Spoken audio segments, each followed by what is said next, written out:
கர்த்தருக்கு ஸ்தோத்திரம். கிறிஸ்துவுக்குள் பிரியமானவர்களே, நம்முடைய கர்த்தரும் இரட்சகருமாய் இருக்கிற இயேசு கிறிஸ்துவின் நாமத்தினாலே உங்கள் எல்லாருக்கும் எங்கள் அன்பின் வாழ்த்துக்களை தெரிவித்துக் கொள்கிறோம். சத்தியத்தை அறிவோம் என்னும் இந்த தொடரின் மூலம் உங்கள் எல்லாரையும் சந்திப்பதில் மிக்க மகிழ்ச்சி. இந்த நாளிலும் ஜீவனுள்ள நம்பிக்கை என தலைப்பிலே நான் தியானிக்கவிருக்கிறோம்.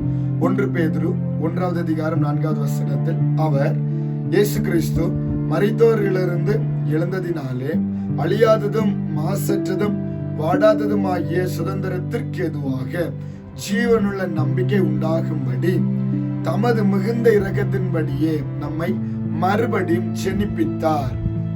கடந்த வாரம் நாம் ஞானஸ்நானம் என்பது பழைய மனிதனின் அடக்கமும் புதிய மனிதனின் ஆரம்பமும் என்பதை குறித்து நாம் தியானித்தோம்.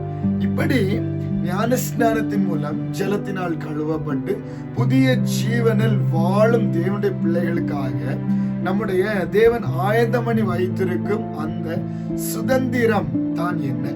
அது தேவனுடன் என்றென்றைக்கும் வாழும் நித்திய ஜீவன். அது காலத்தாலோ அல்லது வேறு எந்த காரணத்தினாலோ ஒருபோதும் அழியாத சுதந்திரம். பாவம், அசுத்தம், துக்கம், மரணம் என்ற எந்த குறைபாடும் இல்லாத மாசற்ற சுதந்திரம். இவ்வுலகத்தில் நாம் காணும் பூக்களை போல வாடி போகாமல் அதன் மகிமை என்றும் குறையாத வாடாத சுதந்திரம். இந்த உன்னதமான சுதந்திரத்தை பெற்றுக்கொள்ள ஒரு தேவ பிள்ளையிடம் இருக்க வேண்டிய மிக முக்கியமான ஒன்று ஜீவனுள்ள நம்பிக்கை. இதற்காகவே தேவன் தமது மிகுந்த இரக்கத்தின்படி நம்மை மறுபடியும் ஜெனிப்பித்தார். இந்த ஜீவனுள்ள நம்பிக்கை என்பது என்ன?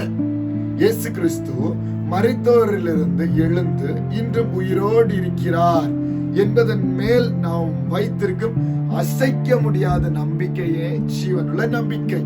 இது எல்லாவற்றிலும் தேவனையே சார்ந்து வாழும் ஒரு வாழ்க்கை.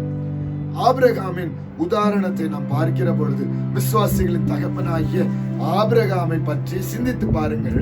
ரோமர் 4:18 நாம் வாசிக்கிறபடி தான் அநேக ஜாதிகளுக்கு தகப்பனாவதை நம்புகிறதற்கு ஏதுவில்லாதிருந்தும் அதை நம்பிக்கையோடே விசுவாசித்தார். 100 வயதான ஆபிரகாம் தன் சரீரத்தின் பலவீனத்தை பார்க்கவில்லை, மாறாக உயிரோடு இருக்கும் தேவன் மீதும் அவருடைய வாக்குத்தத்தத்தின் மீதும் நம்பிக்கை வைத்தார். பிரியமானவர்களே, நாமும் உலக சூழ்நிலைகளை பார்க்காமல் நம் ஜீவனுள்ள தேவன் மேல் நம்பிக்கை வைக்க வேண்டும். இனி சோதனைகளும் இந்த நம்பிக்கையும் குறித்து நாம் பார்க்கிற பொழுது ஞானஸ்நானம் எடுத்தவுடன் சோதனைகளே வராது என்று சிலர் நினைக்கலாம். ஆனால் சோதனைகளே நம் விசுவாசத்தை புடம் போடும் கருவிகள். அந்த சோதனைகளில் நம்மை நிலை நிறுத்துவது இந்த ஜீவனுள்ள நம்பிக்கை தான். ரோமர் 5வது அதிகாரம் 3 முதல் 5 வசனங்களில் விதமாக நாம் பார்க்கிறோம். உபத்திரவம் பொறுமையையும், பொறுமை பரீட்சையும், பரீட்சை நம்பிக்கையும் உண்டாக்கிறது. அந்த நம்பிக்கை நம்மை வெட்கப்படுத்தாது. பிரியமானவர்களே, யோபுவின் வாழ்வை எண்ணி பாருங்கள். இழப்புகள், வேதனைகள் வந்த போதும் அவர் என்னை கொன்று போட்டாலும் அவர் மேல் நம்பிக்கையாயிருப்பேன் என்று கூறினார். இதுவே ஜீவனுள்ள நம்பிக்கை. அதாவது ஆசீர்வாதம் இருக்கும்போது மட்டுமல்ல, பதில் கிடைக்காத, பதில் இல்லாத ஆசீர்வாதம் இருக்கும்போது மட்டுமல்ல, பதில் தெரியாத இருண்ட காலங்களிலும் தேவனை பற்றி கொள்வதே உண்மையான விசுவாசம். இன்னும் ஆத்ம நங்கூரம் என்று எபிரேயர் 6:19 சொல்லுகிறது. அந்த நம்பிக்கை ஆத்ம நங்கூரமாயிருக்கிறது. கடலில் நங்கூரம் ஒரு கப்பலை எப்படி காக்கிறதோ அப்படியே இந்த நம்பிக்கை நம் வாழ்வை அசைக்க கூடாமல் பாதுகாக்கும். நாம் செய்ய வேண்டியது என்ன? முதலாவது, மனுஷன் மேல் நம்பிக்கை வைக்க வேண்டாம். கர்த்தரை விட்டு விலகி மனுஷனை தன் புயபலமாக்கிக் கொள்கிறவன் சபிக்கப்பட்டவன் என்று வேதம் சொல்லுகிறது. 2வது, பரிசுத்த ஆவியின் பலம். தேவன் நம்முடைய நம்பிக்கையை பரிசுத்த ஆவின் பலத்தினாலேயே பெருக பண்ணுகிறார். 3வது, சந்தோஷமாயிருங்கள். நம்பிக்கையிலே சந்தோஷமாயிருங்கள், உபத்திரவத்திலே பொறுமையாயிருங்கள், ஜெபத்திலே உறுதியாய் தரித்திருங்கள் என்று வேதம் சொல்லுகிறது.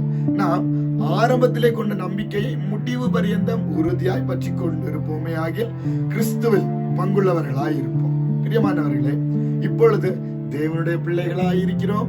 இனி எவ்விதமாய் இருப்போம் என்று இன்னும் வெளிப்படவில்லை. ஆகிலும் அவர் வெளிப்படுகிற பொழுது அவர் இருக்கிற வண்ணமாகவே நாம் அவரை தரிசிப்பதினால் அவருக்கு ஒப்பாய் இருப்போம் என்று அறிந்திருக்கிறோம். அவர் மேல் இப்படிப்பட்ட நம்பிக்கை வைத்திருக்கிறவனும் அவர் சுத்தமாய் இருக்கிறது போல தன்னையும் சுத்திகரித்துக் கொள்ளுகிறான். ஆகவே கர்த்தர் தாமே இறங்கி நம்ம ஒவ்வொருவரையும் ஜீவனுள்ள நம்பிக்கையில் நிலை நிறுத்தி அவர் சுத்தமுள்ளவராயிருக்கிறது போல தன்னையும் சுத்திகரித்துக் கொள்ளவும் ஆரம்பத்திலே கொண்ட நம்பிக்கையை முடிவு பரியந்தம் உறுதியாய் பற்றி கொண்டிருந்து கிறிஸ்துவில் பங்குள்ளவர்களாய் இருக்கவும் கிருபை செய்வாராக.